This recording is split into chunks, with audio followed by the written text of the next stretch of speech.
Bismillahirrahmanirrahim. Assalamualaikum warahmatullahi wabarakatuh. Innal hamdalillah nahmaduhu wa nasta'inuhu wa nastaghfiruh wa na'udzu billahi min syururi anfusina wa min sayyiati a'malina. May yahdihillahu fala mudilla lahu wa may yudlilhu fala hadiya lahu. Asyhadu an la ilaha illallah wahdahu la syarika lahu wa asyhadu anna Muhammadan abduhu wa rasuluhu la nabiyya ba'da wa la rasulah. Allahumma shalli wa sallim wa barik ala sayyidina Muhammadin wa ala alihi wa ashabihi ajma'in. Amma ba'du, fa ya ibadallah ittaqullaha haqqa tuqatih wa la tamutunna illa wa antum muslimun. Rabbi a'udzu bika min hamazati syayatin wa a'udzu bika rabbi ayyahdurun. Shadaqallahu alazim. Masyarul muslimin, para dai misi sekalian yang dimuliakan oleh Allah Subhanahu wa taala, kita sudah ada di agenda dai misi yang keempat kali ini dengan tema simulasi teknik cepat ya, membuka dan memahami Injil ya. Nah, insya Allah nanti akan saya sampaikan secara singkat ya, karena untuk bisa betul-betul mahir memang perlu waktu ya, sama seperti orang belajar baca Al-Quran lah, yang penting kenal dulu huruf hijaiyahnya begitu ya. Nanti melacarinya monggo terserah masing-masing kan gitu. Namun memang kali ini kita tidak dalam posisi untuk mendalami Injil ya, yang memang bukan kitab suci kita ya. Tapi kita hanya sebagai wawasan tambahan, karena sebagai seorang dai misi yang punya tugas untuk berdakwah kepada orang Kristen, maka kita harus tahu ya, apa sih isi kitab suci mereka secara umum ya. Sebab apa? Sebab kalau kita nggak pernah tahu isi kitab suci mereka, bagaimana kita mau mengenali mereka? Bagaimana kita mau menyampaikan kebenaran Islam pada mereka? Bagaimana kita bisa tahu kebenaran Al-Quran yang kata Allah dalam Al-Quran itu kan Allah berfirman, Bismillahirrahmanirrahim, wa in kuntum fi raibim mimma nazzalna ala abdina fa'tu bi suratin min mithli wad'u syuhada'akum min dunillahi in kuntum shadiqin fa illam taf'alu wa lam taf'alu fattaqun naral lati waquduha an-nasu wal hijaratu iddat lil kafirin. Jadi sekiranya kata Allah, kalau kamu ragu-ragu, kalau kamu nggak puas, kalau kamu ngerasa nggak mantep terhadap apa yang sudah diturunkan kepada Nabi Muhammad yaitu Al-Quran, maka silakan kamu buat kan gitu ya, kitab suci tandingan. Nggak usah satu kitab lah, satu ya, satu surat saja ya. Jadi kata Allah apa namanya, wa in kuntum fi raibim mimma nazzalna ala abdina fa'tu bi suratin min misli, fa'tu bi suratin min misli kata Allah. Maka buat saja satu surat semisal Al-Quran. Surat yang paling pendek itu surat Al-Ikhlas. Masih panjang Pak surat Al-Ikhlas, kita tahu ngaji. Ya, masalah sekali-sekali nanti lupa. Surat paling pendek itu surat apa tuh Pak di Al-Quran, Mbak? Al-Kautsar, 3 ayat. Al-Ikhlas itu masih berapa ayat? Qul huwallahu Allahus lam yalid wa lam yakul lahu berapa Pak? Masih 4, masih lebih panjang. Al-Ikhlas tadi ya. Sedangkan Al-Kautsar cuma 3 ayat. Inna a'toina kal kautsar, tuh fasholli li rabbika wanhar, 2 inna syani'aka wal abtar, 3 ya. Jadi surat yang paling pendek surat Al-Kautsar, bikinlah ya semisal itu gitu ya. Maka kata Allah, wa ta'usuhada aku min dunillahi in kuntum shadiqin. Panggil sana bala tentaramu, orang pinter dari kalanganmu, silahkan ya, kalau kamu memang orang-orang yang benar. Nah, artinya apa? Kalau Al-Quran itu berani menantang orang-orang di luar Islam untuk membuat kitab suci sehebat Al-Quran, nah berarti kita harus tahu dulu kitab suci mereka itu kayak apa ya. Ternyata setelah ngerti, jelas orang nopo-pone ya, ojo waton ngomong tok, jelas mesti sing paling apik Al-Quran. Nah, jelasnya kowe wis tahu sinau liyane urung tahu. Ini orang ngomong tok namanya dia. Cuma berani menang atau jago kandang. Sedangkan kalau dari misi, kalau ditanya kenapa kamu bisa yakin Al-Quran itu yang paling bagus, yang paling benar, yang paling ya baik di antara semua kitab suci yang ada. Karena saya sudah pernah membandingkan bukan cuma Al-Quran tapi Injil lah minimal. Kenapa? Karena Injil adalah kitab suci dari agama nomor 2 terbesar di dunia, dan nomor 1 terbesar di dunia, dan nomor 2 terbesar di Indonesia. Jadi di dunia ini yang paling besar, kalau dari misi di tanah, pemeluk agama di muka bumi ini yang paling besar Islam apa Kristen? Jangan bilang Islam, Pak, dia tahu ya. Kristen, mereka masih menang. Katolik, Protestan itu masih mendominasi jumlah pemeluk agama terbesar di dunia, ya, Kristen dan Katolik. Nomor 2 baru Islam.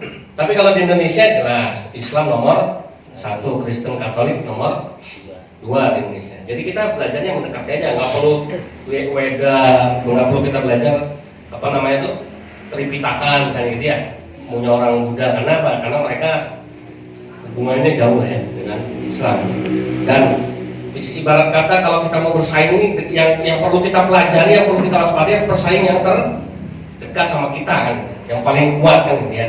Ya misalnya Amerika sama Rusia gitu ya, bersaing berlomba-lomba canggih-canggihan senjata contoh. Nah jadi itulah yang melatar belakangi kita perlu mempelajari Injil kitab suci orang Kristen ini. Nah, Lab Science Kristologi sudah menyiapkan, Pak. Kemarin saya ngirim tim Mas Widodo dan Winardi beli Injil atau Alkitab di Semarang di salah satu toko buku Kristen. Nah ini sudah ada 30, saya pinjamkan untuk materi ini, jadi tidak untuk 2 bulan. Kenapa? Kalau Bapak mau pulang paling nggak tahu kapan mau dipelajarinya kan dia. Dan saya pikir saya juga tidak merekomendasikan dipelajari sendiri dia. Tahu-tahu pada murtad semua kata. Jadi makanya saya nanti habis selesai materi dikembalikan lagi, karena kita akan pakai untuk kepentingannya buka ini untuk belajar membandingkan, Pak ya. Jadi bukan untuk belajar mendalami, bukan. Karena ini bukan kitab suci kita. Emangnya berarti RSK takut nih kalau dari misi nanti murtad? Saya nggak pernah takut ya, karena kalau baca isinya juga nggak ada apa-apain kalau sama Al-Quran. Tapi saya pikir daripada nggak bermanfaat di rumah kan mendingan dikembalikan lagi, karena kita bisa ajari kepada orang yang lain ya, selain bapak-bapak yang ada di sini. Baik ya. Tapi sebelum masuk ke materi ini, saya kepengen bapak-bapak menyamakan frekuensi dakwah dulu ya. Saya mohon maaf tadi saya buru-buru baru ngeh kalau apa saya biasanya keluar begini malah lupa pakai baju koko karena tadi udah berangkat duluan gitu ya. Iya baru ngeh gitu ya. Nah jadi memang sebelumnya laboratorium sains kristologi, Pak, itu saya dengan anak-anak yang ada di LSK itu tidak pernah bosan dan tidak pernah mati ide kreativitas untuk dakwah. Yang saya mau sampaikan begini, mudah-mudahan dari misi juga bisa berkreativitas dalam dunia dakwah. Ada satu saat akan saya buka rahasianya. Tadi sebenarnya sudah saya tayangin sedikit. Jadi kita Lab Science Kristologi juga bukan cuma menghadirkan dakwah tentang bukti kebenaran Islam kepada manusia aja gitu ya, juga kepada bangsa jin gitu ya. Sehingga tadi contoh ada salah satu acara kita namanya Testimoni Akbar tentang membuktikan kebenaran Al-Quran surat Al-Maidah 83. Nanti bapak-bapak bisa cek di rumah. Surat Al-Maidah 83 itu apa? Nah, itu kita buktikan kepada mu'alaf, terbukti. Kita buktikan kepada murtadin, mantan Islam, juga terbukti kebenarannya. Kita buktikan kepada orang Kristen pun terbukti kebenarannya. Nah, termasuk para jin kafir pun terbukti kebenarannya. Tadi baru yang tayangan yang jin Islam. Ada lagi yang tayangan jin Kristen ya. Kalau di Al-Hadid ini namanya ilmu muqarriban. Jadi ilmu muqarriban ini bagaimana ilmu ya supaya kita bisa dakwah ya kepada yang goib gitu ya, dengan cara yang dituntunkan sesuai dengan agama kita. Kenapa? Karena penting. Sebab orang Kristen pun melakukan cara-cara seperti itu. Misalnya menghidupkan orang yang mati. Saya belum lama nanti satu saat akan saya tampilkan dapat rekaman video bagaimana orang Kristen itu bisa menghidupkan orang mati. cuma hanya dalam hitungan waktu sekian detik saja. Ya, jadi apa namanya tuh ditransfer ya napas yang masih hidup kepada yang sudah, pada mayat yang sudah mati. Jadi dalam hitungan sekian detik betul-betul ada ininya, ada dokternya semua di situ ada. Ya, apa namanya tuh ada dokter, ada paranormal juga dihadirkan di situ gitu ya, versi mereka ya. Kemudian ada psikolog di situ dihadirkan untuk menyaksikan bagaimana ya keberhasilan mereka memindahkan ya nyawa orang yang masih hidup ini ke nyawa orang yang kepada orang yang sudah mati. Jadi hanya dalam sekiranya 20 detik denyut jantung si mayat ini bisa hidup lagi ya. Bisa bernapas lagi, tapi tidak bisa sampai bangkit, tapi baru sampai situ keberhasilan mereka. Ya, ini menandakan bahwa memang mereka mempelajari dengan detail masalah-masalah yang goib sehingga kita perlu waspada. Ya, jangan heran, saya pernah kedatangan salah satu ustadz, ini belum waktunya saya bongkar, dari luar Jawa yang pernah kemasukan 1.600 jin Kristen dalam badannya. Padahal ustadz ini seorang hafal Quran, lulusan, punya gelarnya LC, punya lulusan dari Mesir. Kurang soleh apa tuh ustadz, bayangkan. Tapi masih bisa dimasukin jin Kristen dan gak tanggung-tanggung 1.600 orang. Sampai di Rukyah langsung di LPIA, Lembaga Pendidikan Indonesia Arab di Jakarta Selatan sana, yang merukyah itu sampai syekh-syekh dari Timur Tengah semua, baru bisa benar-benar hilang. Coba bayangkan Pak ya, itu kelasnya mereka, apalagi kelas kita cek-cek gini gitu ya. Mungkin dimasukin jin ya Paiman saja sudah nggak ada kopanya gitu ya, jangan jin-jin Kristen ya. Nah, jadi ke arah sana supaya kita bisa punya berbagai macam kelengkapan pertahanan yang kuat sehingga jangan sampai umat kita ini diobok-obok secara lahir maupun secara batin ya. Nah, tapi itu nanti belum waktunya. Makanya belajar dari misi ini bertahap. Baik, materi kita kembali ke awal tadi ya, tentang ini teknik cepat membuka dan memahami. Saya nanti nggak pakai presentasi karena ini ada 24 slide kelamaan. Yang minta mau kopi ini saya kasih aja buat dipelajari di rumah. Saya langsung praktek aja, tolong dibagiin Alkitabnya. Sudah? Ya. Dan ini Alkitab yang dipakai oleh semua aliran Kristen yang ada di Indonesia yang sah dalam naungan PGI. Ya, PGI itu singkatan dari Persekutuan Gereja-Gereja Indonesia. Jadi yang sah ya. Kalau yang aliran sesat, Kristen juga ada yang aliran sesat ya, menurut versi mereka. Saya tidak merekomendasikan. Jadi ini supaya mereka ya betul-betul iya yang kita pakai memang standar Alkitab yang resmi gitu ya, tidak yang sesat ya. Nah, saya akan jelaskan pertama ya. Bapak-bapak ini harus tahu perbedaan antara Alkitab dan Injil. Nah, ini kan tulisan Alkitab kan, nggak bukan tulisan Injil. Padahal selama ini kita sering nyebut kitab sucinya orang Kristen dengan sebutan Injil. Mana nggak ada tulisan Injilnya? Adanya Alkitab. Alkitab itu dari bahasa apa? Bahasa Arab jelas. Mana spidol? Ini Alkitab itu dari bahasa Arab, ya. Itu ya jelas hurufnya Alkitab ya. Alkitab itu berarti artinya apa? Ya buku, sebenarnya. Namanya juga Alkitab ya. Supaya apa namanya kita berwawasan dulu, jangan sampai nanti kita nggak ngerti. Jadi Alkitab itu dari bahasa Arab ya. Kalau mereka nyebutnya kayak bahasa Arab ya, dia nggak punya bahasa sendiri ya, artinya buku. Nah, buku yang dimaksud di sini adalah kitab suci mereka itu maksudnya. Cuma kan secara bahasa artinya. Kemudian yang kedua, Bible. Kita sering juga ya nyebut Bible. Bible ini bahasa apa Pak? Bahasa Inggris ya. Artinya Bible itu apa? Ya itu, kitab suci orang Kristen itu Bible itu. Satu buku itu disebut Bible namanya. Kitab suci Kristen ya. Yang keempat, Injil. Injil juga bahasa Arab sebenarnya artinya. Yang aslinya, asal kata Injil adalah bahasa Arab. Kenapa ya? Ya, Karena apa? Karena dalam Al-Quran disebut tuh, ya kan? Ya, fiz zaburi wat taurat wal injil kan begitu. Berarti Injil itu ada bahasa Arab. Kalau bahasa aslinya dari bahasa Portugis, Pak. Tapi bunyinya bukan Injil tapi Euangelion. Nah, ini nih asal bahasa aslinya itu bukan dari bahasa Ibrani atau Yunani, tapi dari bahasa Portugis. Artinya apa ini Euangelion ini? Kabar gembira. Nah, intinya jadi Injil itu dalam bahasa menurut orang Kristen artinya kabar gembira. Kabar gembira tentang Yesus sebagai juru selamat. Kabar gembira Yesus yang sudah menebus dosa manusia. Kabar gembira sebagai kedatangan Yesus nanti untuk mengangkat orang-orang Kristen ke surga. Itu maksudnya yang disebut dengan Injil atau Euangelion.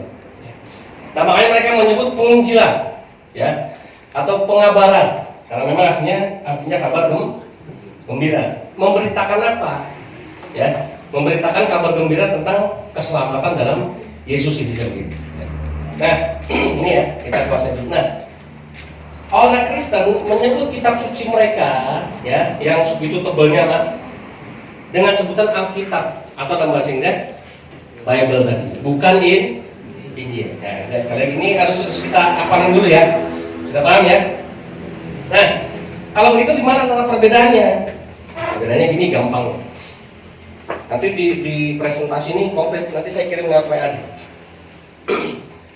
Ini setebal ini dibagi menjadi 2 bagian. Ya, kita buka daftar isinya, Pak. Daftar isi itu halaman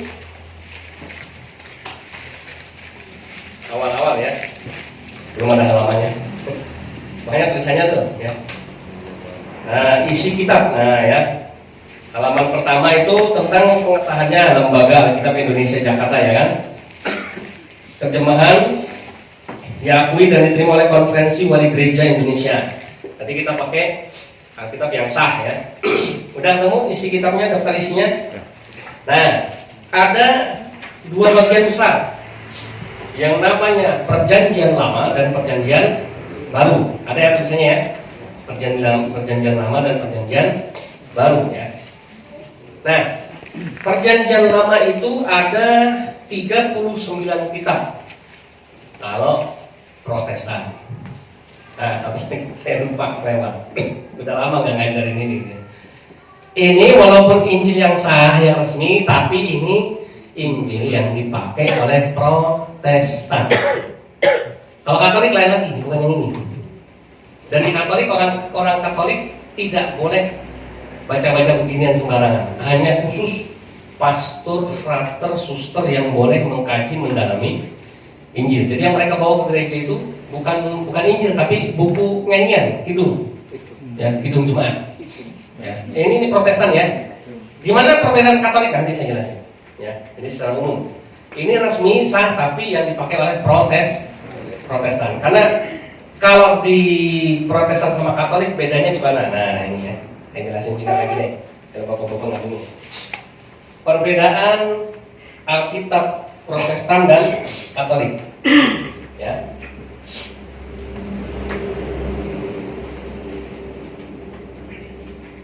Alkitab.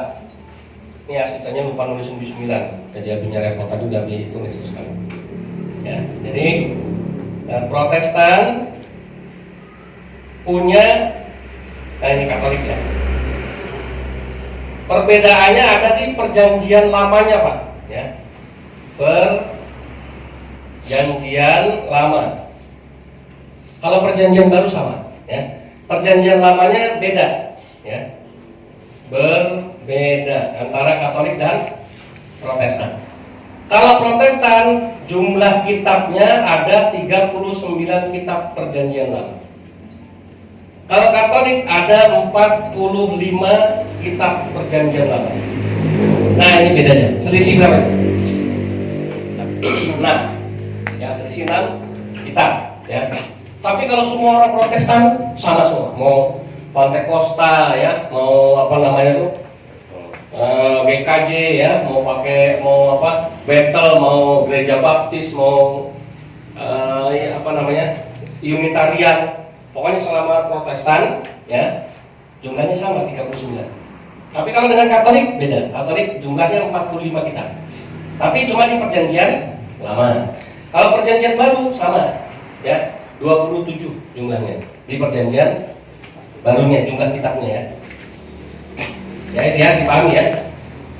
Jadi yang kita pakai ini sekali lagi ini Alkitab versi Protestan. Apakah orang Katolik nggak boleh pakai ini? Boleh. Cuma nanti ada 6 kitab yang di perjanjian lama tadi yang tidak ada di sini.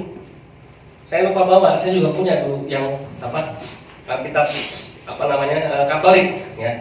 Namanya kitab Deuterokanonika. Ya, kitab Deuterokanonika itu kitab orang Katolik yang berbeda dengan Protestan ya. Jadi perbedaannya Katolik dan Protestan nama-nama kitabnya ini. Ya, jadi kalau perjanjian lama ya disingkatnya PL, yaitu ikatan perjanjian antara umat Allah dan Israel sebelum Yesus lahir. Jadi perjanjian lama sama perjanjian baru bedanya apa? Kalau perjanjian lama dari mulai manusia diciptakan Adam dan Hawa sampai menjelang Yesus lahir, itu sejarahnya itu namanya perjanjian lama. Kalau perjanjian baru dari mulai Yesus lahir sampai Yesus mati sampai dunia ini kiamat, itu namanya perjanjian baru ya. Nah, yang beda tuh ini Pak ya. Jadi kalau untuk Katolik ada tambahan, tadi kita ngitungnya berapa sih? 6 apa 7? Coba nih. Ya. Perjanjian baru ada 27 ya. Coba Bapak hitung tuh. Di daftar isinya kita buktiin biar nggak salah itu. Perjanjian baru. Benar nggak tuh? Itu pakai tangan ya. Sampai ini aja, sampai Wahyu kepada Yohanes. Kalau kamus sama peta-peta nggak usah. Benar nggak 27? Enggak, yang kamus Alkitab sama peta-peta jangan. Ini bukan kitab ya. Ini tambahan. 27 kan? Betul? Karena kalau di sini kan daftar isi semuanya masuk di sini. Nah, ini aja nih. Kalau mau ngitung yang ini boleh nih di yang belakangnya baliknya. Ya. Perjanjian baru dihitung Pak. Ya, itu kan di samping kirinya singkatannya. Misalnya Matius disingkatnya Markus tulisannya MRK. Karena di sini ini kan ada kupingnya Pak. Tahu kuping ya?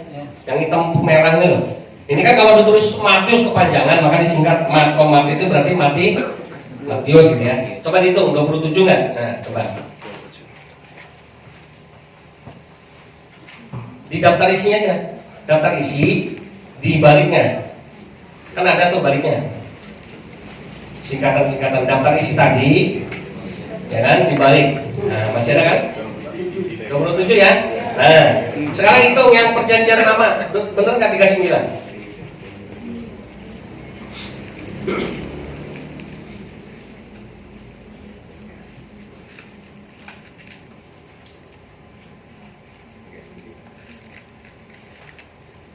Betul nggak 39? 39 ya. Perhatikan ini slide-nya ini. Supaya bapak-bapak tahu apa sih namanya kelucuan lah gitu ya, bahasa halus. Saya nggak berani bilang kebodohan, kalau saya dimarahin samanya saya nih orang bodoh gitu.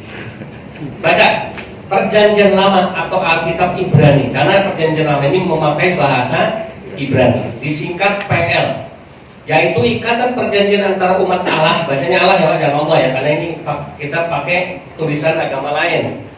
Tulisannya sama tulisannya Allah, tapi bacanya yang lain, karena ini yang dimaksud adalah Tuhannya mereka, bukan kita. Kalau kita ada tulisan begini bacanya Allah, tapi karena ini kita belajar daimisi, kita belajar agama Kristen, maka kita bacanya pun Allah, bukan Allah ya. Ikatan perjanjian antara umat Allah dan Israel sebelum Kristus lahir, itu perjanjian lama. Dimulai dari kitab Kejadian atau dalam bahasa Inggrisnya Genesis, dan berakhir pada kitab Maleakhi atau Malachi kalau bahasa Inggrisnya. Sedangkan umat Katolik ada tambahan 7 kitab yang disebut Deuterokanonika, ya, yaitu Tobit, Yudit, tambahan Ester, kebijakan Salomo, Yesus bin Sirach, Baruch, tambahan Daniel, 1 Makabe, 2 Makabe. Jadi khusus untuk umat Katolik perjanjian lamanya ada berapa? 45. Oke, sebentar sampai di situ. Ini slide ini, tulisan ini bukan buatan saya ambil di kitab di kamus liturgi Katolik, halamannya berapa saya lupa. Tapi penjelasan ini bukan penjelasan buatan Yusuf Ismail. Ini penjelasan asli dari orang Kristennya. Sekarang Pak, kan katanya ada 45 kitab, ya kan? Sedangkan yang Katolik ya, yang Protestan tadi cuma 39 Bapak itu kan? Berarti selisihnya ada berapa? Loh, itu 345 kurang 39 berapa? Kok tadi bilang 7? Jangan lihat yang situ dulu. 45. Katanya kan di sini tulis perjanjian lama Katolik 45. Yang bilang 45 bukan saya, sekali lagi ini ya, tulisan dari sananya tulisannya 45. Nah, 45 dikurang 39 itu berapa? 6 kan? Kok dibilangnya sedang untuk umat Katolik ada tambahan 7 kitab yang disebut Deuterokanonika. Udah bingung kan ini? Tambah lagi, sekarang dengan hitung Tobit, Yudit, tambahan Esther, kebijakan Salomo, Yesus bin Sirah, Baruch, tambahan Daniel, 1 Makabe, 2 Makabe, udah berapa ini? Loh kok sama malah? Umat kan? Ya begitulah, begitu. Saya nggak menjelaskan lebih rinci, ini makanya saya bilang ini lucu. Kenapa? Yang berhak menjelaskan itu si pastornya, ya. Dan ini bahan buat dai misi untuk diskusi, tanya sama mereka. Kenapa kok bisa bikin bingung begitu ya? Nah ini ya, baik. Sudah ya, perjanjian kita udah buka daftar isinya. Oh ya, bentar, yang kedua. Perjanjian baru itu pakai bahasa Yunani tuh. Ibrani sama Yunani beda Pak. Ibrani itu mirip-mirip bahasa Arab. Ya, tapi ini bahasa Arab kuno. Kalau Yunani itu bahasa Yunani itu bahasa-bahasa itu Pak, yang apa? Kayak dewa-dewa itu, Zeus, Apollo gitu ya. Kemudian apalagi tuh ya, pokoknya model-model penyembah-penyembah dewa-dewa itu namanya bahasa Yunani. Bahasa Yunani itu disuruh bahasa Yunani itu bahasa Latin gitu ya. Disingkat perjanjian baru, PB, yaitu ikatan perjanjian keselamatan antara Allah dan umat manusia dalam Yesus, ke dalam Kristus. Materai dalam perjanjian baru ini adalah darah Kristus sendiri. Jadi materai itu tanda apa namanya? Pengesahannya pakai darah Yesus disalib. Dimulai dari Injil Matius dan berakhir pada kitab Wahyu kepada Yohanes yang semuanya berjumlah 27 sama. Ini clear, tidak ada perbedaan. Nah, yang bikin bingung tadi perjanjian lama antara Katolik dan Protestan, dan jumlahnya sendiri pastinya berapa, itu yang bikin bingung ya. Baik, kalau sudah, bagaimana caranya supaya kita bisa cepat belajar? Nah, sekarang tugasnya saya kasih waktu 5 menit. Bapak-bapak buka perjanjian, buka isi daftar isinya. Kemudian bapak-bapak lakukan scanning. Scanning itu begini, lihat dari atas satu Kejadian, Keluaran, dibaca ya Pak. Kejadian, Keluaran, Imamat, Bilangan. Jadi mulutnya sambil baca, nggak usah keras-keras, matanya merekam, mulutnya membaca, kemudian pikirannya ini mulai bukan ngapalin. Kalau dihafalin susah, kalau Kristennya nggak ada yang hafal. Ya, tapi membuat tulisan atau kata-kata ini, nama-nama kitab ini lebih familiar Pak. Ya, kita kan asing ya. Ini apa sih bahasa-bahasa ini buat kita? Biar kita terbiasa, kita lakukan scanning ini. Jadi matanya ngelihat, dibaca satu-satu nama-nama kitabnya. Sekali lagi kitab bukan surat. Kalau kita, nah perbedaannya lagi, kalau Al-Quran itu kan surat Al-Baqarah langsung ayat. Nah kalau di Kristen, ya mana nih perjanjian lama apa perjanjian baru gitu ya? Oh di perjanjian baru. Kitab apa namanya? Jadi namanya kitab bukan surat. Kitab kalau perjanjian baru, misalnya kitab Matius itu di perjanjian baru. Nah kitabnya namanya Matius. Jadi Matius itu kitab bukan surat. Sekali lagi ya. Kalau di Kristen kitab bukan surat. Kitab Matius pasalnya berapa? Ada pasal mereka. Ayatnya berapa? Jadi 3. Kitab, pasal dan ayat. Kalau kita Al-Baqarah ayat 5. Ya, Ali Imran ayat 100 misalnya gitu ya. Nah, kalau kita langsung surat dan ayat. Kalau mereka kitab, pasal baru ayat ya. Baik. Jadi lakukan scanning ini, dibaca satu-satu perjanjian lama, nama-nama kitabnya, Kejadian, Keluaran, Imamat, Bilangan, pikirannya sambil merekam biar kita lebih akrab dengan kata-kata ini sampai perjanjian baru Pak. 5 menit aja. Silakan saya kasih waktu mulai dari sekarang. Dibaca dulu. Semua nama-nama kitabnya itu dibaca. biar kita mulai tidak asing lagi.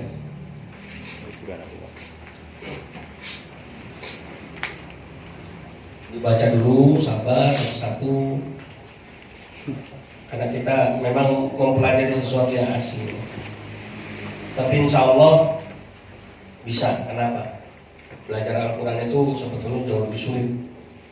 Tapi alhamdulillah karena Allah jamin yuridullahu bikumul yusra wa la yuridu bikumul usra.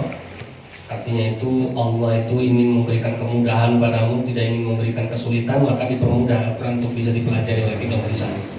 Sementara Injil ini tidak ada jaminan untuk diberikan kemudahan. Nah, makanya kita belajar sesuatu yang sulit, saya bilang.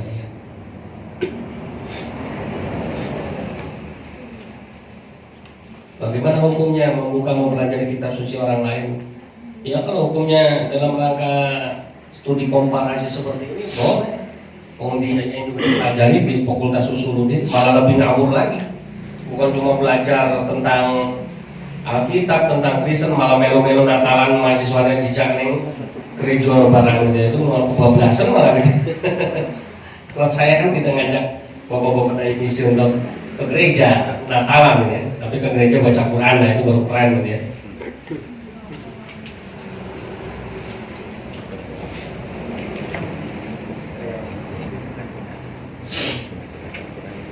Kalau sudah Bapak buka halaman berikutnya Pak, satu halaman sebelum tulisan perjanjian lama. Ya, jadi setelah daftar isi, buka halaman berikutnya, satu halaman sebelum perjanjian lama, yang sebelah kanan atau sebelah kanan saya atau sebelah kirinya bapak-bapaknya, dan jempol saya ini. Sudah ketemu? Nah, sekarang Bapak lakukan scanning seperti tadi, tapi yang halaman ini aja. Sekarang lupakan batasan perjanjian lama dan perjanjian baru, pokoknya nama-nama kitabnya aja yang dihafalin ya. Yang dibaca, maaf dihafalin. Kejadian, Keluaran, Imamat, Bilangan, Ulangan, Yosua, Hakim, Rut, 1 Samuel, 2 Samuel. Ikutin Pak ya, ikutin ini pembacaan saya. Bapak pegang Alkitabnya masing-masing ya. Saya ulangi ya. Nanti Bapak ulangi sekali lagi sendiri. Saya bantu dulu. Kejadian, Keluaran, Imamat, Bilangan, Ulangan, sudah ngikutin ya? Yosua, Hakim, Rut, 1 Samuel, 2 Samuel, 1 Raja-Raja, 2 Raja-Raja, 1 Tawarikh, 2 Tawarikh, Ezra, Nehemia, Ester, Ayub, Mazmur, Amsal, Pengkhotbah, Kidung Agung, Yesaya, Yeremia, Ratapan, Yehezkiel, Daniel, Hosea, Yoel, Amos, Obadya, Yunus, Micha, Nahum, Habakuk, Zefanya, Hagai, Zakaria, Maleakhi. Nah, perjanjian lama. Sekarang perjanjian baru ya. Matius, Markus, Lukas, Yohanes, Kisah Para Rasul, Roma, 1 Korintus, 2 Korintus, Galatia, Efesus, Filipi, Kolose, 1 Tesalonika, 2 Tesalonika, 1 Timotius, 2 Timotius, Titus, Filemon, Ibrani, Yakobus, 1 Petrus, 2 Petrus, 1 Yohanes, 2 Yohanes, 3 Yohanes, Yudas, dan terakhir Wahyu. Nah, kayak gitu maksudnya tanya. Sekarang Bapak ulangi, tapi sendiri-sendiri masing-masing. Ya, cuma nggak usah diingat-ingat perjanjian lama, perjanjian baru. Pokoknya habis selesai baca yang atas langsung yang bawah. Lupakan sekat perjanjian lama, perjanjian baru. Yang penting Bapak udah ngerti apa itu perjanjian lama, apa itu perjanjian baru. Ayo silakan. 5 menit. Biar terbiasa kupingnya ya. Sudah ya? Nah, kalau sudah, sekarang saya coba demonstrasikan ke bapak-bapak. Jadi ini sekali lagi namanya Alkitab atau bahasa Inggrisnya Bible ya, bukan Injil ya. Dan dibagi menjadi 2 bagian. Yang namanya perjanjian lama ya, dan perjanjian baru. Nah, ini ya. Ini perjanjian lama. Ini batasan. Berarti setelah halaman ini kita sudah mulai masuk kitab-kitab yang ada dalam daftar perjanjian lama. Paham ya? Sejumlah berapa Pak? 39 kitab. Yang pertama namanya kitab Kejadian. Ini kan ada di sini tulisannya Kejadian. Terakhir kitab Maleakhi. Nah, di sini enak Pak. Alkitabnya ada kupingnya. Yang hitam ini kuping Pak namanya ya. Ini kan menunjukkan permulaan kitab. Yang hitam ini menandakan nama-nama kitab yang ada di perjanjian. Betul sekali ya. Kemudian yang merah ini adalah nama-nama kitab, kuping yang merah ini yang ada di perjanjian baru. Coba Bapak buka kuping merah yang pertama paling atas nih, Pak. Tulisannya Injil. Dibuka dulu semua.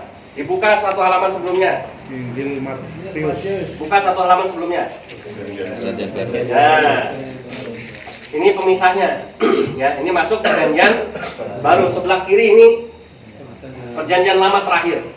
Ya, berarti sini sudah masuk kitab-kitab perjanjian baru, dimulai dari kitab Injil Matius. Ya, nah jadi Injil itu dalam Alkitab ini yang jumlahnya tadi 39 tambah 27 itu cuma ada 4 kitab. Ya, yang pertama Injil Matius. Nih, makanya tulisannya Bapak buka ya tulisannya Injil Matius.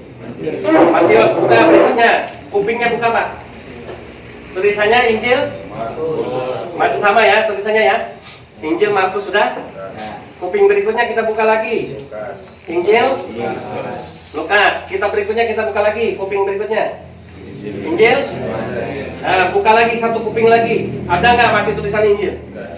Nah, berarti udah habis. Berarti memang yang namanya Injil dalam Alkitab ini cuma 4 kitab saja. Maka kita tidak boleh nyebut ini sebagai Injil. Cuma 4 kitab. Kok Injil itu adalah bagian dari Alkitab ya. Jumlahnya cuma 4, yaitu Matius, Markus, Lukas, Yohanes atau Yahya. Yahya itu bahasa Arab, bahasa Yunaninya ya Yohanes. Nah, itu ya. Baik. Sekali lagi saya ulang, yang kuping warna hitam itu perjanjian lama dan menandakan permulaan kitab. Yang kuping warna merah ini namanya perjanjian baru ya. Nah, ini nanti kita dapat ini tali. Tali ini fungsinya nanti untuk membantu kita kalau baca Quran juga ada nih. Sama ya. Udah nggak usah saya terangin ya apa fungsi ini ya. Nah, baik. Bagaimana caranya berikutnya? Nah, sekarang saya tes ya secara umum. Saya akan sebut satu nama nama kitab ya. Bapak semuanya cari cepet-cepetan ya. Saya kasih waktu selama 10 detik. Saya hitung. Yang udah ketemu langsung angkat tangan. Nah, ya. Yang udah ketemu langsung angkat tangan. Sekali lagi kita lupakan dulu batasan perjanjian lama dan perjanjian baru ya. Caranya gimana? Pertama kali Pak, untuk pemula, Bapak nggak boleh lepas dari daftar isi perjanjian ini ya. Tapi daftar isinya yang ini aja, yang satu halaman sebelum perjanjian lama ya. Karena ini nama-nama kitabnya langsung dan singkatannya.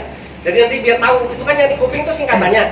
Misalnya contoh gini, saya sebut misalnya Yudas. Wah, Yudas itu singkatannya Yud. Nah, berarti dicari ya.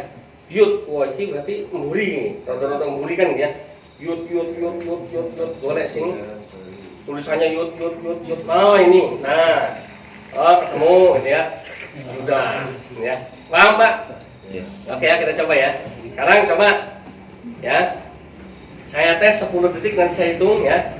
Saya minta carikan kitab Titus. Nah, lihat di itu dulu daftarnya. Silakan langsung cari.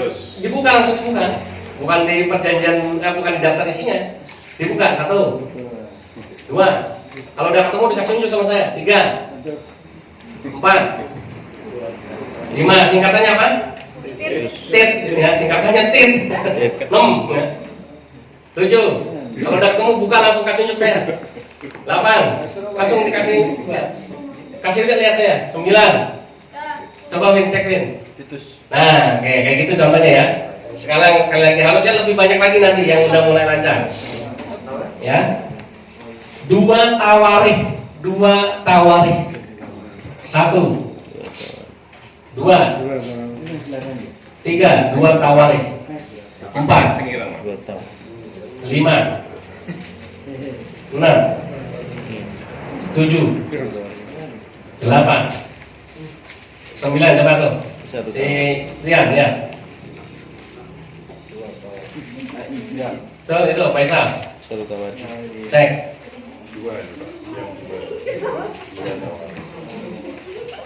Mana Faisal? Salah. Tuh, mana itu? Tuh si Ipin. Masur. Betul, dua tawari. Ya. Masuk ya. Betul, oke. Itu Faisal. Sama Batri.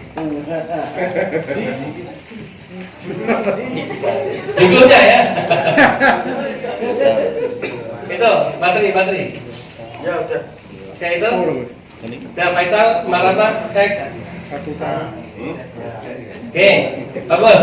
Sekarang kita mulai belajar mencari ayat ya Pak. Belajar mencari ayat. Coba Pak Puji, mantan orang Kristen sebutin. Ya, nama kitabnya apa, pasal berapa, ayat berapa biar dibaca. Ayat favoritnya Pak Puji dulu. Di Yohanes 3 ayat 16. Oke, Yohanes pasal 3 ayat yang ke-16. Silakan dibaca. Yohanes pasal 3 ayat 16. Yohanes berapa? Yohanes pasal 3 ayat 16. ayat yang ke-16. Ada kedua. Wala sallallahu Masur. Karena begitu Benar. kasih Allah ini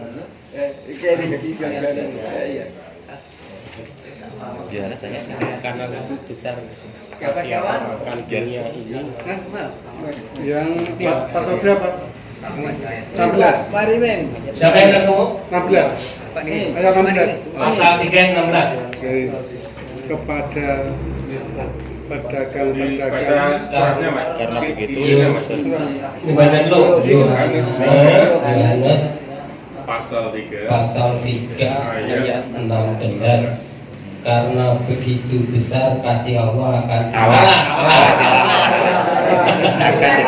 karena begitu besar kasih Allah akan dunia ini sehingga ia telah mengaruniakan anaknya yang tunggal supaya setiap orang yang percaya karenanya tidak binasa melainkan beroleh hidup yang kekal. Ya, benar. Oke. Sip.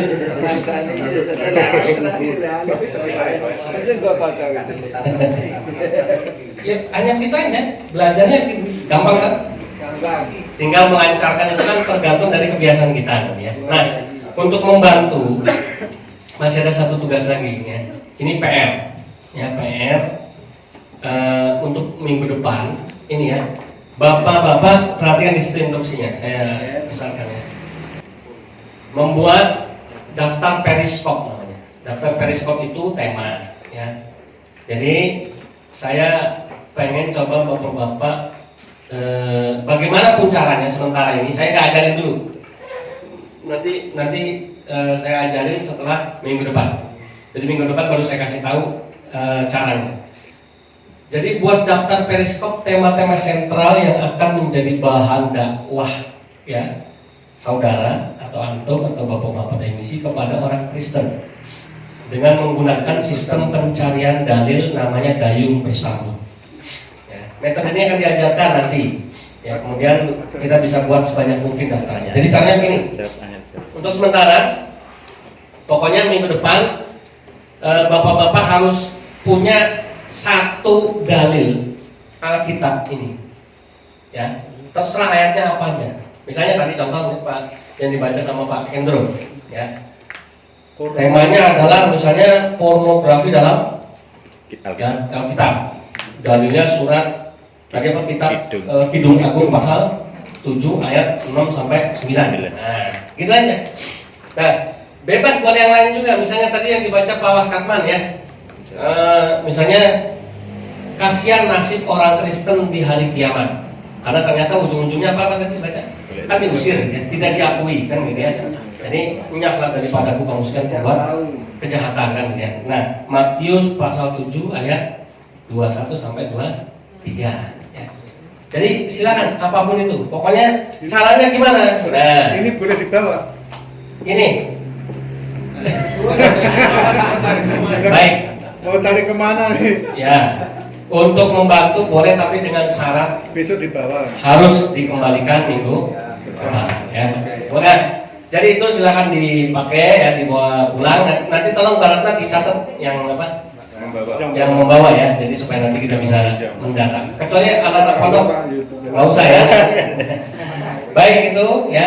Kalau begitu nanti minggu depan PR-nya ini membuat tema dan di mana itu letak ayatnya, ya. Kasih judul terserah bapak-bapak, mau kasih judul apa terserah. Pokoknya nanti udah ada hasilnya minggu depan 3 tema, berarti 3 ayat, ya, 3 pencarian. Oke, itu ada yang mau ditanyain? Ya, silakan. Ini hanya rasa penasaran, bukan pertanyaan sebenarnya. Gimana? Tapi kan dulu kan pernah Kristen ya. Nah, Kalau kita sendiri kan umat Islam murni dari awal, ketika kita memahami kitab kita Al-Quran itu serasa sakral. ya. Tapi menurut umat Kristen sendiri waktu memegang atau menggunakan Alkitab sendiri atau menggunakannya, apakah mempunyai nilai yang sangat istimewa seperti Al-Quran menurut kita? Terima kasih. Ya, ini pertanyaan yang bagus kan dari Mas Darman, ya. Apakah di Kristen itu, ya, membuka kitab suci itu ada adab-adabnya seperti kita di Islam kalau membuka Al-Quran, ya. Sepanjang saya jadi orang Kristen tidak pernah secara letterlek gitu ya, secara dogmatika harus seperti ini, nggak ada, ya. Jadi perbedaannya di situ betul. Al-Quran sebelum kita pegang harus bersuci terlebih dahulu. Kata Allah, la yamassuhu illal mutahharun, kan gitu ya. Jadi tidak boleh orang yang tidak suci memegang Al-Quran. Maka kalau perempuan lagi haid tidak boleh megang al-mushaf Al-Quran, ya. Kenapa? Ini bukan Quran, bukan. Kenapa? Karena memang Al-Quran itu adalah firman-firman Allah yang suci, sehingga orang yang memegang dan membacanya harus suci dan disucikan, ya. Tuh. Pertama, kedua, kita kalau megang Al-Quran pun harus tangan kanan, jangan tangan kiri. Membacanya menghadap ke kiblat, menggunakan pakaian yang sopan, yang rapi, ya, dan lain sebagainya, kita tahu gitu, ya. Nah, bagaimana dengan orang Kristen memegang kitab sucinya? Nggak ada, ya, mungkin sepantasnya lah, misalnya orang nentengnya, orang dicangking kayak gini-gini, gitu, ya. Jadi yang penting pokoknya baik, standar mereka itu standar baik dan sopan gitu aja. Jadi tidak ada yang secara sakral, betul tadi, ya, memang ini harus disakralkan, tidak ada. Bahkan mohon maaf, dalam perjalanan karir saya, ya, sebagai ahli kristologi, saya pernah debat di Samarinda tahun 2000 berapa ya, lupa saya, 2008, ya, masih ada rekamannya, apa nama saya dekat, ya. Itu ketemu sama pendeta namanya pendeta Benjamin dari Jakarta. Ini menurut saya pendeta paling konyol yang pernah saya temuin. Jadi karena dia terdesak, sudah Alkitab ini sudah diobok-obok, ya, bertubi-tubi dia ajar dengan pertanyaan-pertanyaan seperti tadi, ya. Salah satunya tadi, ada nggak adab-adabnya, ada yang hafal apa, pokoknya udah pusing ya. Dia jawabannya begini kok, ya. Kami orang Kristen tidak mengimani ini, ya. Iman kami ini yang utama bukan pada ini cuma buku biasa, ya. Mau dibuang pun, mau terserah, ya, ditaruh di atas lemari pun tidak ada masalah. Tapi iman kami yang sebenarnya adalah pada Yesus yang selalu hidup dalam hati kami. Wow, gitu. Jadi ini mau Anda protes, mau Anda kritik kayak apapun, tidak ada pengaruhnya buat kami. Karena iman kami bukan pada ini. Dasarnya bukan pada ini. Berani nggak Pak kita kira-kira begitu? Iman saya bukan pada Al-Quran sambil begini-gini. Dibakar gitu. Di Kristen itu terjadi, dan itu ada rekamannya. Itu pendeta yang ngomong di depan kita semua, saya sendiri yang sebagai pendebat waktu itu. Jadi saya sampai bilang, berarti ini kalau diinjak-injak dibakar boleh? Diam dia, nggak berani jawab. Loh, tadi katanya imannya bukan pada ini. Ya buat apa kalau gitu kita judulnya diskusinya tentang keabsahan kitab suci, sementara kita kupas ini Anda bilangnya begitu kan? Ya bingung sendiri dia. Nah, jadi itu membuktikan memang kelebihan Al-Quran, subhanallah, ya. Kesakralan Al-Quran dan lain sebagainya itu luar biasa, ya. Jadi kita bersyukur punya kitab suci Al-Quran, ya, yang sangat berbeda dari yang lain. Ada lagi pertanyaan? Ya, satu. Iya, Pak Jenazah. Tadi diterangkan bahwasannya yang bawa Alkitab itu kalau orang Islam itu ustadz atau dai-nya. Kalau jamaah hanya membawa seperti kidung-kidung itu, apakah yang jamaat utawi jamaah itu enggak mempelajari Alkitab? Apakah bisa kusuk dalam mengabdinya gitu? Terima kasih. Ya, itu berarti pertanyaannya lebih ke Katolik, ya. Karena kalau yang di Protestan dia bawa Alkitab. Kalau gereja-gereja Protestan misalnya GKJ gitu, ya. Jadi kalau GKJ itu tiap hari Minggu dia ke gereja, dia nenteng-nenteng ini benar Alkitab. Dan kalau Katolik yang saya maksud tadi, kalau Katolik tidak setiap jemaat itu boleh ya membuka Alkitab. Kenapa? Karena hanya orang-orang yang sudah apa ya bahasanya, diberkati, diurapi gitu ya, yaitu para pastor, frater, gitu ya, suster, gitu ya, biarawati gitu ya, yang boleh ya membuka ini dan mengajarkannya pada orang lain. Ya itu doktrinnya begitu. Apakah tidak ada rasa penasaran? Ya barangkali ada. Lebih namanya ini PR-nya daimisi kan ya, nanti bertanya langsung ya kan kepada orang Katolik, tapi Katolik bukan Protestan, karena kalau Protestan dia bawa ini, dia baca ini. Tapi kalau orang Katolik dia tidak punya kebiasaan untuk mendalami Alkitab, membaca Alkitab setiap hari ya, karena apa semuanya, bahkan khotbahnya seorang pastor setiap minggu itu redaksinya bukan yang buat Pak, itu langsung dari Vatikan sana, jadi nggak boleh keluar dari jalur-jalur garis komandonya ya. Nah jadi memang kalau Katolik itu lebih ketat dalam hal menjaga inilah ya, garis komando. Jadi kalau kata komandannya A ya semuanya A semua, tidak boleh macam-macam pokoknya gitu. Pokoknya siap 86 kalau polisi bilang gitu. Nah itu bedanya di situ. Ada lagi? Ya, monggo Pak. Ini yang saya utarakan. Ya. Kak, siang tadi kan saya mendatangi dulu ya seorang Katolik. Ya. Ini saya minta hukum dia. Oh, boleh lihat Pak. Coba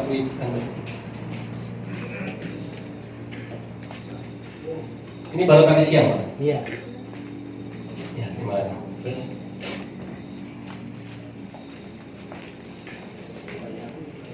Terus itu dulu udah di apa ya? Buang. Nggak dibuang, itu untuk kalau nyewu untuk apa namanya? Piston. Ya. Kalau orang Islam yakinan Pistonan. ya. itu kan udah ke Islam, tapi kayaknya itu belum seret. Ya, tadi siang saya datang untuk menguatkan iman dia. Itu seorang dia dulu pejabat desa kemakmuran. Itu berterima kasih kepada saya karena saya mengajak ke masjid, karena setiap malam minggu itu ada pengajian dari Wonosari sini. Iya. Ya, terima kasih gitu. Namanya siapa Pak? Nama Katolik tadi? Nama orangnya Ya. Rono Diarjo. Baik. Terus putrinya Ibu Satyen. Wah, lupa kalau yang putrinya. Ya. Jadi intinya setelah Bapak datengin memberikan penguatan apa? Maksudnya ini udah syahadat belum ya? Itu dulu kita mengundang lingkungan. Belum. Dibacakan apa itu namanya kalau orang Islam syahadat. Ya. Itu malah belum puas, itu mengundang KUA. Berarti sudah Islam ya? Sudah Islam, tapi Masih kayaknya ragu. itu belum begitu ya, baik. kuat imannya. Terus setelah Bapak datengin hasilnya? Ya hasilnya alhamdulillah mau mengikuti pengajian-pengajian Ya. yang kita. Berarti artinya diteruskan. Iya. Ya, sering-sering. Kalau boleh nggak saya Pinjam. apa namanya? Kalau misalnya Bapak nggak perlu ini, kalau perlu saya masukkan ke laboratorium sains kristologi buat inventaris, ya inventaris daimisi. Ini minjem atau dikasih Pak? Tadi saya minjem tapi Pak, suruh ngambil, nggak usah dikembalikan. Oh gitu ya. Makanya kalau misalnya boleh, saya masukkan ke inventaris lab sains kristologi. Karena begini, ini kan termasuk ininya mereka. Ini yang tidak diperjualbelikan atau tidak bisa didapat di umum, kecuali di lingkungan internal mereka. Nah ini bagus sekali karena ini perjanjian lama 1, nanti ada lagi satu lagi perjanjian lama 2 sebenarnya. Karena ini kan baru, kalau nggak salah baru 16 kitab yang ditulis yang ada di sini, tapi yang kitab yang lainnya belum. Tapi kalau ini bisa jadi inventaris lab science kristologi, artinya saya punya dasar. Ini kan yang saya kasihkan yang punya Protestan. Ya, saya bisa beli yang Katolik, tapi itu kan umum. Nah, yang ini tidak bisa dibeli di umum, hanya jemaat Katolik yang punya, yang boleh punya itu. Nah, maksudnya saya, Bapak bagus dikasih ini, beruntung. Nah, misalnya kalau di tangan Bapak kan mungkin ini nggak mudeng buat apa kan gitu. Misalnya dikasih apa, diwakafkan gitu ya, diwakafkan gitu ya. Diwakafkan ke lab science kristologi, ini kan bisa jadi salah satu ini kita, gitu ya, salah satu inventaris temuan kita, contoh keberhasilan dari misi yang dikasih hadiah. Nah, yasinnya orang Katolik gitu, gitu. Nggak apa-apa Pak? Alhamdulillah. Terima kasih. Menurut saya Pak, Iya. Bapak tadi kan sudah mendatangi, sudah dijadwalkan 2 kali, Lampung dan KUA. Nanti tolong Pak Ustaz Yusuf bisa minta ladiri aku dulu juga Mas Rani, mari gitu. Bisa ya. Nanti bisa. Makanya dengan diceritakan seperti ini, betul. Salah satu PR kita ke depan adalah membimbing dan membina dia, ya, sampai betul-betul dia mantap. Nah, caranya bisa tadi, ya, bisa Bapak secara rutin atau sekali-kali nanti dari tim lab science kristologi ya yang datang ke sana ya. Nah, makanya kita di sini salah satu fungsi tugas-tugas PDL itu adalah di situ Pak. Kita bisa tahu, oh ternyata ada hal-hal yang menarik yang bisa kita dapatkan. Contoh misalnya seperti ini, gitu ya. Ada lagi mungkin yang dapat kemarin kan KPR ya, minjem Injil atau minta Injil, ada yang berhasil nggak selain jenengan Pak? Pinjam. Awas Katman, minjam Pak. Dan sama ya main ya. Itu apa judulnya? Alkitab. Oke. Sama ya. Oke. Pinjam juga, Alkitab juga. Kitab suci. Kitab suci. Isinya sama enggak? Tulisannya Jawa. Kitab oh Jawa. Berarti punya GKJ ya. Gak apa-apa ya. Itu kan termasuk yang berbeda ya. Oke, ya, terima kasih. Berarti itu sudah berhasil ya. Minjem kitab sucinya loh. Dikasih lagi kan, berarti luar biasa nih. Ya. Nanti mohon yang sudah berhasil ini dicatat Mbak Rana ya. Dilaporkan bahwa berhasil minjem ya kan. Nah, jadi buat kita lihat bagaimana perkembangan dari misi kita. Terima kasih, saya akhiri. Dawahum fiha subhanakallahumma wa tahiyatum fiha salam wa akhiru da'wahum alhamdulillahirabbil alamin. Subhanakallahumma wa bihamdika asyhadu an la ilaha illa anta astaghfiruka wa atubu ilaik. Saya kembalikan kepada moderator Pak Widodo. Wassalamualaikum warahmatullahi wabarakatuh. Waalaikumsalam warahmatullahi wabarakatuh.